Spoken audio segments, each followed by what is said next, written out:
Welcome back to the Life Skills channel. Thanks for joining us. Today we're going to show you how to do a basic visual inspection on your car. The topics we're going to go over are engine coolant, power steering fluid, windshield washer fluid, checking your serpentine belt, engine oil, brake fluid, transmission fluid, your battery, and your tire tread.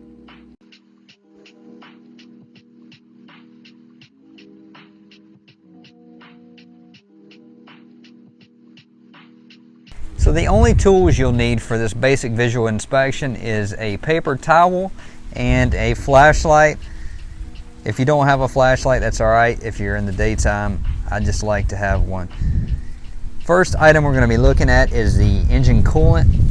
This is the overflow reservoir. Right here is the radiator.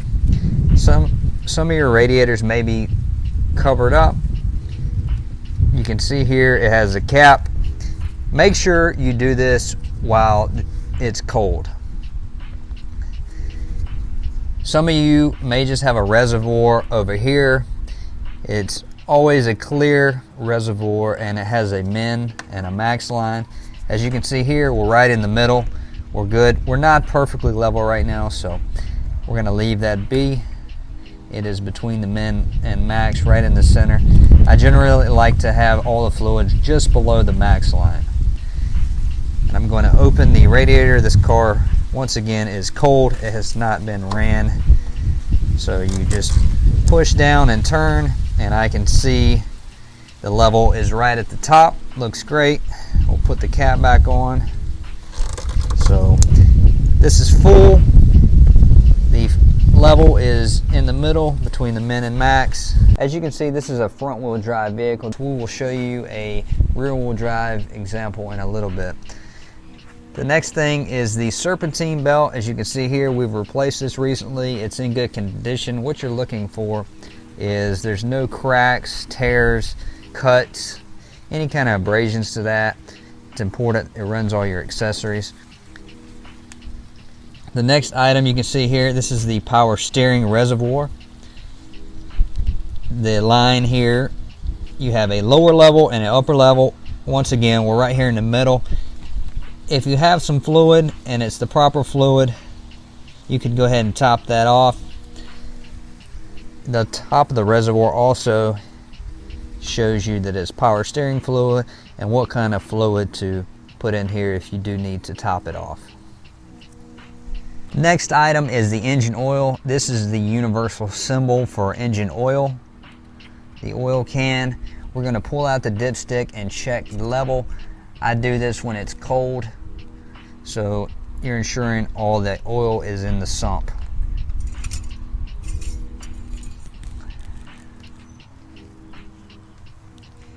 And what we're looking for here is the level. This is the low mark, and this is the upper mark. As you can see, once again, we're over halfway. We're in good shape, and the color as well. That's why I use a paper towel. I can wipe this off. I can look at the color. We changed this probably about 2,000 miles ago. We're still in good shape. It's not a dark black, so it's good shape. We were in between the two lines, so the level is good. If you need to add some, this is the cap you would take off. Simply unscrews. It's going to indicate what kind of oil to put in your engine. Ensure that you put the proper engine oil in there. You can also look in your owner's manual if you have one. Currently we're on a 2004 Honda Accord, so it's a little bit older version. This is the transmission dipstick. As I stated before, this is a front wheel drive car, so your engine is here with the transmission here, the shafts going out to the front power wheels. It may be in a different location if you're on a rear wheel drive. We'll get into that in a little while. So you're going to check this with the car running, with the fluid warmed up to temperature. Let the car run for about 2 minutes at least to get up to operating temperature. You're going to check it by pulling out the dipstick, similar to the oil, and we're looking for a nice vibrant red color. And once again, you have a low and a high mark. Want to make sure it's right in the middle. Looks great, color's good. So once again, that's why I use a white cloth. Nice red color in between those two lines. So like I said before, your car may not have that dipstick. It may be a sealed transmission, so it just depends on what make and model you have. This battery is pretty new. A lot of times you will see a date. This particular one is January of 2018. We know that batteries generally last between 2 and 5 years depending on the battery you have. So we have a couple more years left on this one. Next thing I look at, make sure your leads, your terminals are clamped tightly so you don't have to worry about that thing shifting. You want a good connection on that. This is the air box for the vehicle. This particular model has screws on each corner. We know it's the air intake. It's got a filter in here. It brings air to the engine through this tube here. So to get into this and inspect the air filter, you will need a screwdriver or a 10mm socket. However, a lot of them you will see they just have a clamp style. Let's go to this 2018 here. Has this clamp style where you don't need any tools. You just pop those off, pull the air filter out and inspect it. You're looking for any debris or contaminants. The last item we're going to look at in the engine compartment is the brake reservoir. As you can see here, this is the minimum line. Here is the maximum line. You want to ensure that your brake fluid is somewhere in between there. Like I stated before, I generally like to make sure all the fluids are just below the max line.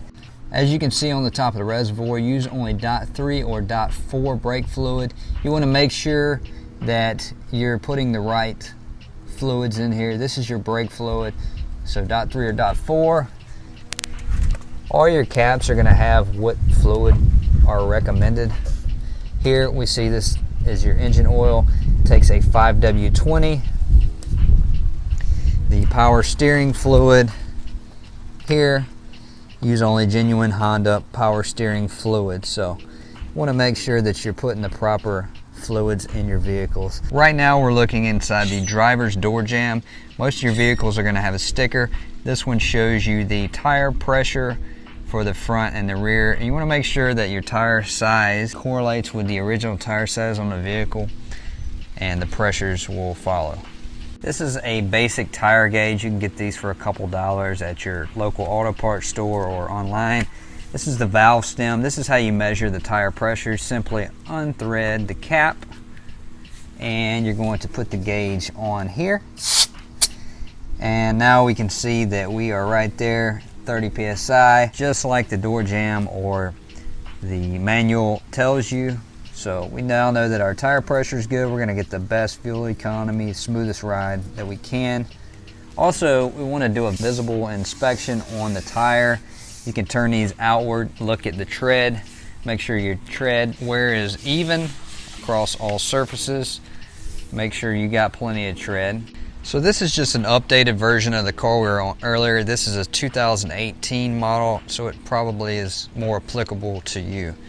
Here you see we got the coolant reservoir. If you need to check that, just push in and turn. And you follow the hose. This is the reservoir, overflow reservoir. Here you can see our level is at the max mark. It's good. It's a little more difficult to see on this one. This is your windshield wiper fluid. This is a universal symbol as well. This is the oil dipstick on this particular model.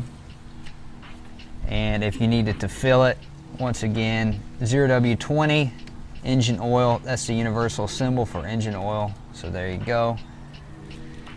The engine belt is a little more difficult to see on that, but it is straight down.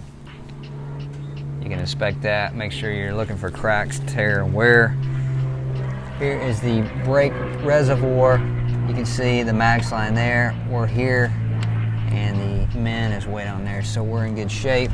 Our terminals on this one are nice and tight, so our battery's in good shape. Date's good. The air box on this one is here. So this one has a simple tab style enclosure. You can just pop those off and inspect your air filter. As you can see, the orientation of this engine is a little different. This is a rear-wheel drive truck that we're showing now. The engine goes from forward to back on this with a drive shaft, whereas the other engine and transmission were horizontal that you saw before. Layout's a little bit different, but very similar. We have the radiator here with the cap. Make sure you check that when it's cold. Engine coolant reservoir, same min-max line. Here you have power steering fluid, and it shows you what kind of power steering fluid. Just check that. It has a hot and a cold line. Your belts, this particular model has 3 different belts, so you're just checking, make sure they're not cracked, worn. Engine oil, this is how you check it. Make sure it's level. If you need to put any oil in there, this is where you would do so. Unscrew that cap. As you can see, once again, it tells you what kind of oil to put in there.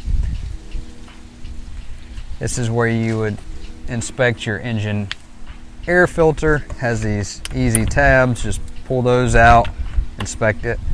Washer fluid.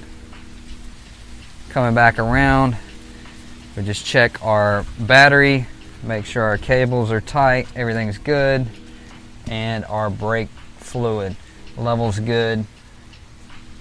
So that's how to do the full inspection. Thanks for watching. Hope you have a good understanding of how to do a routine inspection on your car. Don't forget to like and subscribe. We'll be making a lot more content soon.